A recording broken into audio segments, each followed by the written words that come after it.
Welcome to Suman TV. మనం ప్రస్తుతం ఘట్టమ్మ తల్లి దేవాలయం దగ్గర ఉన్నాము. ఇక్కడ మెడికల్ క్యాంప్ నిర్వహిస్తున్నారు. ఇది ప్రభుత్వం వారు నిర్వహిస్తున్నారా లేకపోతే ఏదైనా ప్రైవేట్ సంస్థ వారు నిర్వహిస్తున్నారా? అసలు ఇక్కడ భక్తులకు ఎలాంటి వసతులు ఉన్నాయి? ఇంతవరకు ఏమైనా మేజర్ ఇష్యూస్ జరిగాయా? చిన్న చిన్న ఇష్యూస్ కే వీళ్ళు మందులు ఇస్తున్నారా? అన్ని రకాల చర్మ సమస్యలకు శాశ్వత పరిష్కారం ఈ శ్రీత 9281458181. చెప్పండి మేడం, మీ సంస్థ పేరు? చక్రవర్తి హాస్పిటల్ అండి. ఇది బాలసముద్రం దగ్గర ఉంటుంది. ఇది ఎవరి ఆధ్వర్యంలో నడుస్తుంది? తరుణ్ సార్ ఆధ్వర్యంలోనే ఇదంతా మా హాస్పిటల్. ఇంకా మేము మార్నింగ్ వచ్చేసి అప్పటి నుంచి డ్యూటీ చేస్తున్నాం. వైటల్స్ మీరు ఎప్పుడు స్టార్ట్ చేశారు ఇక్కడ? 1:32 అట్లా అయింది. ఇవాళ మేము వచ్చేసరికి టైం అయిపోయింది. ఇక్కడ అంతా చేసుకునేసరికి 1:32 అట్లా అయింది. ఈ రోజే స్టార్ట్ చేశారా? స్టార్ట్ చేసాం. 4 days ఇక్కడే ఉంటామండి మేము. 24. మీరు ఎంతమంది ఉన్నారు సిబ్బంది? మేము వచ్చేసి ఉన్నాం 8-9 members వరకు ఉన్నాం. ఇంకా ఇక్కడ మీరు భక్తులకు ఎటువంటి సేవలు అందిస్తున్నారు? ఎమర్జెన్సీగా ఏమన్నా వామిటింగ్ సెన్సేషన్ ఉన్నా, మోషన్స్ అట్లాంటివి ఏమైనా ఉన్నా కూడా ఇక్కడ మెడిసిన్ ఉంటుంది. వైటల్స్ వాళ్ళకి ఏమైనా కళ్ళు తిరగడం, నీరసంగా ఉన్న వాళ్ళకి క్యాన్లాస్ పెట్టుకొని ఫ్లూయిడ్స్ పెట్టుకొని అట్లా చేస్తాం మేము. ఇక్కడ ఇంతవరకు ఏమైనా మేజర్ ఇష్యూస్ మీ దృష్టికి వచ్చినాయా? మేజర్ ఇష్యూస్ అయితే ఇప్పటివరకు ఏం రాలేదు. నార్మల్గా ఫస్ట్ ఎయిడ్ అట్లాంటివి, దెబ్బ తాకిన వాళ్ళు వస్తూ ఉంటారు, వాళ్ళకి ఫస్ట్ ఎయిడ్ చేయడం అట్లా. దీర్ఘకాలిక వ్యాధులు ఉన్న వాళ్ళకు మీరు ఇక్కడ ఏమన్నా ప్రొవైడ్ చేయడం కోసం అట్లాంటి మెడిసిన్ ఏమన్నా మీ దగ్గర దొరుకుతుందా? బీపీ, షుగర్, హార్ట్ అటాక్ అలాంటి ఇష్యూస్ ఉన్న వాళ్ళు కూడా భక్తులు వస్తూ ఉంటారు కదా, వారికి సంబంధించిన మీరు ఏమన్నా సపరేట్ మెడిసిన్ ఏమైనా తీసుకొస్తున్నారా? సపరేట్ మెడిసిన్ అంటే తెస్తాము, వీలైనంత వరకు కొన్ని తెస్తాము. కొన్ని అన్నీ ప్రొవైడ్ చేయలేము కాబట్టి హాస్పిటల్కి రమ్మని అట్లా చెప్తాము మేము. హాస్పిటల్ ఇవంటే ఏంటంటే మేడం, బీపీ అనేది నార్మల్ ఇష్యూ అందరికీ ఉంటుంది, షుగర్ అనేది కొంతమందికి ఉంటుంది, హార్ట్ పేషెంట్స్ అనేది మేజర్. ఎందుకంటే హార్ట్ పేషెంట్స్ ఎక్కడో ఒక్కడ ఉండి ఉంటారో, అది ఎప్పుడు వస్తుంది ఎలా వస్తుంది అని మనకు పెద్దగా తెలియదు కదా. అట్లాంటి దృష్టిలో పెట్టుకొని మీ సంస్థ ఏమన్నా ఇక్కడికి తీసుకొచ్చిందా? తీసుకొస్తుంది.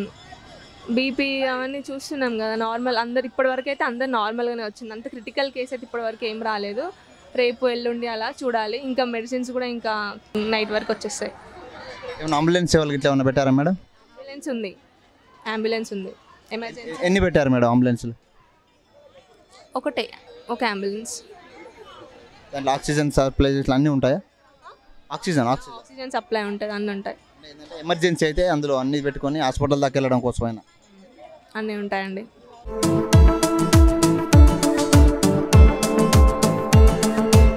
చెప్పండి మేడం, మీరు పొద్దున్న నుంచి ఎటువంటి కేసెస్ను ఫేస్ చేశారు? దాదాపు ఇక్కడికి మొత్తం డయేరియాతో, వామిటింగ్ సెన్సేషన్, ఫీవర్, కాఫ్తోనే వస్తున్నారు పేషెంట్స్. మేము ఇక్కడ కేఎఫ్పి కృష్ణప్రసాద్ సార్ ద్వారా, చక్రవర్తి హాస్పిటల్ తరుణ్ కుమార్ సార్ ద్వారా ఇక్కడ మేము క్యాంప్ పెట్టవలసి వచ్చింది.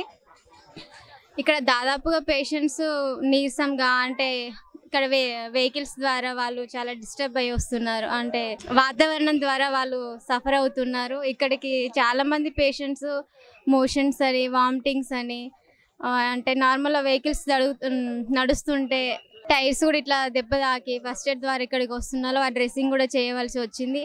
ఒక పేషెంట్, చిన్న బాబు, ఇట్లా బైక్ ఇట్లా తాకి ఇక్కడికి రావాల్సి వచ్చింది. వాళ్ళని యాక్సిడెంట్ అయిందండి. ఇక్కడ నుంచి మేము చక్రవర్తి హాస్పిటల్కి పంపించవలసి వచ్చింది. మీ అంబులెన్స్లో పంపించారా? మా అంబులెన్స్లోనే పంపించాల్సి వచ్చిందండి. ఇక్కడ మాకు అంబులెన్స్ కూడా ఇక్కడ ప్రొవైడ్ చేయవలసి వచ్చింది. అందులో వెంటిలేషన్ అన్నీ కూడా ఉన్నాయండి. అంటే ఆక్సిజన్ సిలిండర్ కానీ, ఎమర్జెన్సీ మెడిసిన్స్ అన్నీ మా అంబులెన్స్లో మేము తీసుకురావాల్సి వచ్చిందండి. బాబు ఎలా ఉన్నాడు మేడం? ప్రజెంట్ అయితే హాస్పిటల్లో ఉన్నాడు సార్. కండిషన్ గురించి మేము ఇక్కడ ఇంకా తెలుసుకోలేదు. ఓకే మేడం, ఇంకా ఇంతకుముందు ఇంతకంటే ఎక్కువ క్రిటికల్గా ఉన్న కేసెస్ వస్తే కూడా మీరు ఫేస్ చేయగలరా? అంతకంటే క్రిటికల్ కేసెస్ వచ్చినా కానీ మేము ఫేస్ చేయాలనేసి మేము ఇక్కడికి రావాల్సి వచ్చింది. చేయగలిగామండి. ఓకే, డాక్టర్ గారు ఎప్పుడు వస్తారు మేడం? డాక్టర్ గారు ఆల్రెడీ వచ్చి వెళ్ళినారు, మళ్ళీ రేపు కూడా వస్తారండి.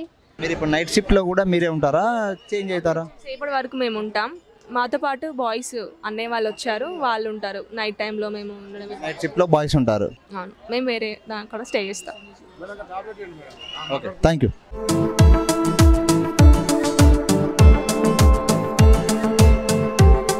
అవ్వబడింది. ఘట్టమ్మ దేవాలయానికి వచ్చినాము. ఇక్కడ చూస్తూ మెడికల్ క్యాంప్ అవ్వబడితే తీసుకొని పోదామని సాటిస్ఫాక్షన్ ఇచ్చారా? మందులు సాటిస్ఫాక్షన్ ఇచ్చారు, అడగగానే ఇచ్చారు.